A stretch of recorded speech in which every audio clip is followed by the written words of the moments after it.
And as more questions emerge about the pumping stations in New Orleans, many residents are hoping we get answers and get them quickly. Last night, new details from the pump station log showed that the station serving Lakeview did not begin pumping water until 9:30 last Saturday night. That's hours after it started flooding. As Carissa Jackman explains, residents are getting tired of the surprises and confusion. It's flooded 2 times in 2 weeks. Something is wrong with it. That's all that ran through Gail Lowe's mind last Saturday. The water was just too high. The deaconess in Mount Zion Baptist Church in Treme was on her way to fill the baptism pool for Sunday service when pools on the streets blocked her. We had to turn around and then go up St. Louis Street, and we got as far as Galvez, but we couldn't come over to the church. Hearing some of the pumps throughout the city didn't even come on or were delayed frustrates her. You have concerns about the credibility of the information that's being delivered by those persons who are in authority with the Sewage and Water Board. Pump logs recently released by the Sewage and Water Board apparently show the pumping station in Lakeview didn't come on until around 9:30 that night, several hours after rainwaters flooded the neighborhoods early Saturday afternoon.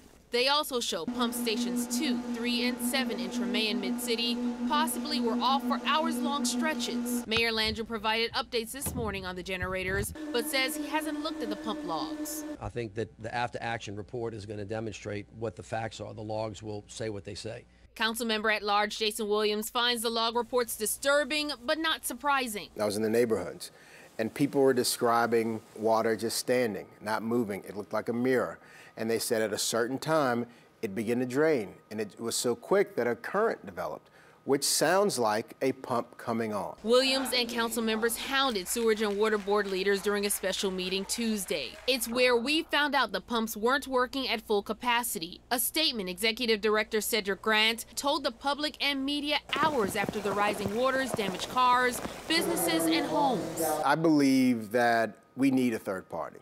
I think the people of the city of New Orleans want to hear from someone else. Love also hopes the third party does provide accurate details about what happened, because right now she has more questions than answers. And is this flooding going to be a continuing pattern in the future? Now, City Hall sent us these pictures tonight of the generators. 18 of them arrived and are in the process of being set up and connected. 8 final generators are also on their way from Miami and should arrive tomorrow, Kristen. Carice, thank you. And our